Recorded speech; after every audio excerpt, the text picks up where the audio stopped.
Minneapolis, Minnesota. Here's your host, Christopher Russo. Well, if you ever watch the NFL Network sometimes in the post games on Sunday and they get a chance to go to Denver and they put a microphone on C.J. Anderson walking off the field or in the tunnel and everything else, there is not a better post game interview in the world. Now, I don't see him after losses, but after wins, oh, what a polished. He gives you a good answer. He concentrates. Sounds like a guy who wants to get in the radio business or TV business one day. C.J. Anderson of the Broncos says hello. C.J., how are you, pal? I'm good. How you doing? Doing well. You are good at that. You're polished. You undrafted out of Cal, so maybe you're a little humble as far as the NFL is concerned. You appreciate the opportunity to talk to some media guys, right? All the time. I mean, I always tell myself I wasn't supposed to be in this position. You know, I continue to prove the experts wrong every year, and let's do it again another year for year 6. There you go. And I'll tell you, too, I'll give you guys credit. You had to bounce back off that terrible game against Seattle. You run that team, right? Yes. You were a rookie. Super Bowl 48. Yes, I was. At the MetLife, when it was a nice warm weather day, believe it or not. First play of the game, you knew you were in trouble, throws to safety, and you knew it was going to be one of those nights. But you got out of that game, and it came back a short time later and beat Carolina. That was sweet. Losing that first Super Bowl, it's hard to come back and win another one, and you guys did that there against the Panthers. Yeah, I think from the first Super Bowl, we learned a lot. You know, a lot of us in that first Super Bowl, moving from 48 to 50, a lot of us was in our first Super Bowl, first game. I mean, I came in fresh in as a rookie. Hey, what it is, and I got a couple carries, and we got blown out. And then going into that second Super Bowl, I think we were a lot more focused. Wasn't really worrying about the Super Bowl and festivities and things of that nature. We're a lot more focused and ready to play, and I think experience helps in that nature. And a little different, too. The first team was more of an offensive team in a lot of ways. Second team, Manning was a great manager of the game. He had to stay away, let the defense carry you. Different with Kubiak, different approach than second time compared to Fox in the first time. Yeah, I think the first time, I think Peyton just broke the record, threw for like 50-something touchdowns that year, 55, I believe, and, most touchdowns, most yards in the season. And we were throwing the ball all over the place, and I think we had 5 people over 10 touchdowns. And then the second one relied a lot, like you said, on our run game with myself and Ronnie Hillman, and then turned around and let Vaughn and DeMarcus Ware and some of our key to lead T.J. Ward, let some of our defensive dogs take over. And you had Kubiak there, and that always in Houston. We all know he had the spasm attack, and that was scary. He's sort of an unheralded guy, Kubiak. He retired right after that, so he didn't really get much. He retired the next year. Took too much out of him. But Kubiak is an unheralded.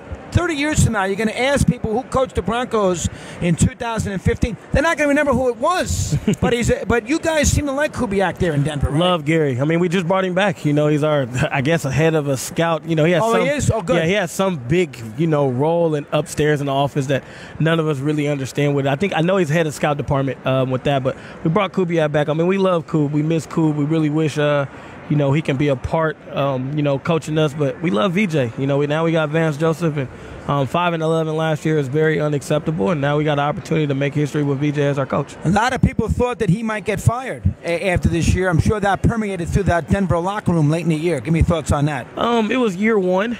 Year one, and us as players, like I like to say, us as playmakers, we didn't make enough plays and put VJ in a position to be successful. So we definitely, it's more unfair on us who's been there. Myself, DT, Emmanuel, Talib, Vaughn. It's on us as players to make more plays to make VJ's job easier, and we'll definitely do that this upcoming year. Now, you obviously also, you saw New England, and you obviously saw Philly. Philly took it to you pretty well, so you're a good guy to talk about. Now, it was a Wentz Philadelphia team, but Foles too. This is a Foles Philadelphia team. Let's do Brady for a second.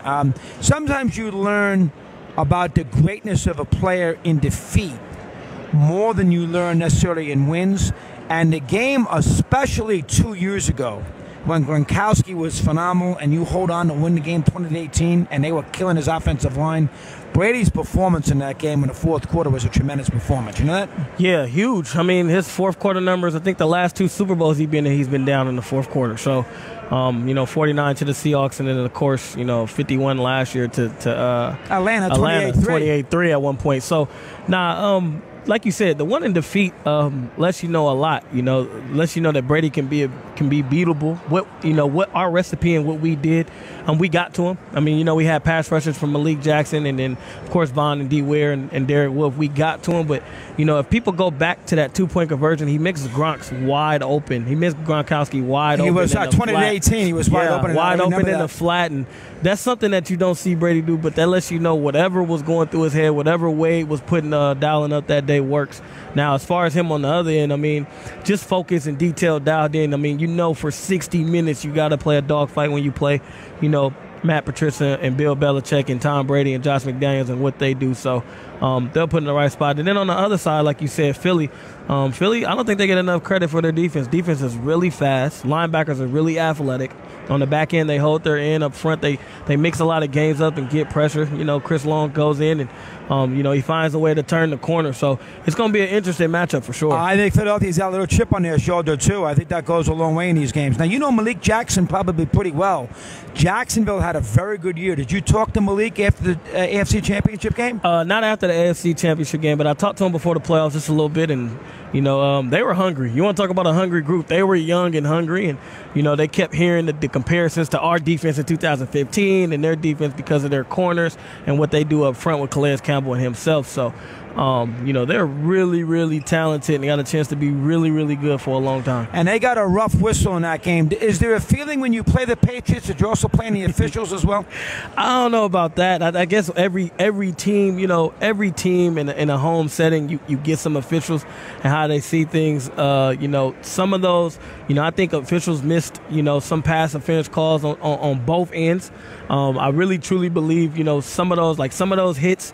Some of those hits is football, and that church hit on Gronkowski, and it's the rules, and we understand it's the rules, but we will love who makes the rules tell us how to play that play. Even though I'm an offensive guy, and yes, I would love to be protected, but at the end of the day, it's a split-second decision. Both players, looking at the ball in the air, and people got to understand that you're looking at the ball in the air, and then you're looking at the defender, and then you make a decision where you go, I can't get to the ball, but I got to separate the ball from the defender, and someone has to teach us how to play that play. And it's very difficult, but they also got a break in the championship game. The whistle blew with the Miles Jack fumble recovery. Yeah, and then pass interference at the end of the half. I have a 15-year-old who still can't get over it. Yeah, the pass interference at the end of the half for 14-3. Yeah, the Miles Jack fumble was interesting because you usually what they tell us in training camp is you let the play, and then you decide and then you decide with replay. That's it. So absolutely. But the NFL does all-star crews. I don't think if everybody knows that. So it's a lot of different people who don't know each other, don't work with each other all throughout the whole season. Maybe we can change all-star crews into crew 1, crew 2, crew 3. Just pick the best crews to do the playoffs and go from there. Yeah, C.J. Anderson, of course, for the Broncos, he got to settle on a quarterback. Osweiler left, and then he goes to Houston, then he comes back. Simeon really is, he's a workman-like kid. Everybody likes him, but he's probably a backup. You really got to get that position solved here. You still got to put a good defense. If everybody, with Miller and Taheeb and a defensive line, you can run the ball. Denver's always been able to run the ball. They've always had good offensive line scheme and everything else. Alex Gibbs was there forever. So you've always been able to, and you got Elway, but you need a quarterback on this. And now Cousins is available. Who knows? Maybe you get him, right? We'll see. That's Mr. Elway's job, and he definitely knows what's going on. I think he's golfing with Aaron Rodgers today. So he is maybe, really. Maybe he can. Well, you're not getting him. Maybe he can find a way to slick trade and get A-Rod. Nah. You get him. Yeah, I know, we'll see right? you next year at the Super Bowl. Yeah. But I think we went in, we came in hot. We started off 3-1. I think we, from our play all over as playmakers, I don't think we did enough. And, no one thought that, everybody talked about our quarterback play. We played 3 different quarterbacks in a year. That's never good, but no one thought our quarterback play will be where it was compared to how Trevor played, his rookie year, his first year playing. So it's going to be interesting. It's going to be an interesting offseason, but we definitely need a lot. We need a lot of other pieces. But I think if we do our jobs better, as far as receivers, O-line, running backs, of course on the defense, we do our job better. It makes the quarterback job easier. But having that guy does make a difference. I just sure does. I remember the game 2 years ago there on a Sunday night, 21-7 in the snow. You came right back. You had a huge run in that game on the left sideline for 40 yards. Did you not for a touchdown? Yeah. Fourth quarter, I had a touchdown and then turned around in overtime, finished it off. So, Was super excited about that. I mean, I've everybody in New England has been calling me the New England killer. So no, Denver's been there, kryptonite. Yeah, I mean, so they've lost the times they lose in the playoffs. It's the Broncos. Been us, yeah. So hopefully we got to get in the tournament more, and hopefully we can knock out New England more. You're undrafted out of college. Did you play 3 years at Cal as a running back? I'm sure you did, right? 2 years. So I went junior college first. And then I went for 2 years at Laney College in Oakland. Then I turned around and went. Where you from? You're from the Bay Area? I'm from the Bay Area, from Vallejo. Now we're promoting and trying to push the foundation for kids and do something really good. We're going to get to that in a second. Yeah. So you're undrafted. What made you go to Denver? I'm a cerebral guy. I heard a lot about Peyton Manning offense. I thought I can pick it up fast. I thought picking up his offense was the quickest way as me being undrafted to find my way on the team. And excellent. It worked out. Well, you're a smart kid, Cal. You can't be stupid. You got to go to class at Cal. Do you not? You definitely do. I like to, no disrespect to some of the Alabama people, I like to say, hey, we got to go to class because they don't give us grades. That good job. And of course, Cal. I mean, when you think about Cal, I mean, the team is. We all know Cal, Stanford, and the great rivalry. Did you graduate with a degree in Cal? Yes. Well, what degree did you get? Philosophy. Good for you. You went there 4 years. Good for you. Yeah, or 2 years you went there. Yeah. Got it in 3. So I got my degree. Did you have Tedford? I had Teddy. Teddy was my coach. I got my degree my rookie year in the league. So I'm happy, and that's like a huge accomplishment. Coming Cal, from where I come from. I couldn't go to Cal to get the degree, and I wasn't a running back. Now you got this great foundation. Let me hear some thoughts on it. Go ahead. So dreams never die. Back in my hometown, Vallejo, California, which is in the Bay Area, we're providing academic and athletic resources. For student athletes and students. I'm creating a 60,000 square foot facility.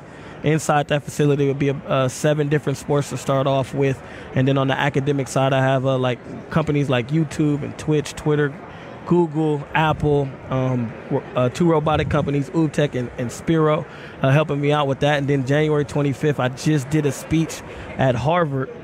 Just Thursday on the academic programs, and now we're going to have Harvard along with UC Berkeley and Stanford helping us with the tutoring programs and the SAT and ACT prep. And MIT was at that Harvard speech, and now I'm going down to MIT to share the same stage with Barack Obama on the 24th of February to speak about the book. So we're doing some really good things for the city. Look at Ted. That's a hell of a good for you. Yeah. So you putting your money where your mouth is. You've done some nice job. And Obama, that's going to be a thrill for you. I think what we say is Obama started everything with his campaign with inner city youth education, and what we want to do is provide the inner city youth back in my hometown. And if we can get the endorsement like we got it from Harvard, if we can get the endorsement from MIT and Barack Obama, the doors can be open for endless opportunity. It may not be Harvard, but Cal can play in the same league academically as Harvard can it not? I believe all the way. I mean, having UC Berkeley helped me, just being an alum there, having them help me, with some of the tutoring programs and sustainable programs to be successful for our kids and our youth back in Vallejo is huge. But then when you add Harvard and you tell our kids,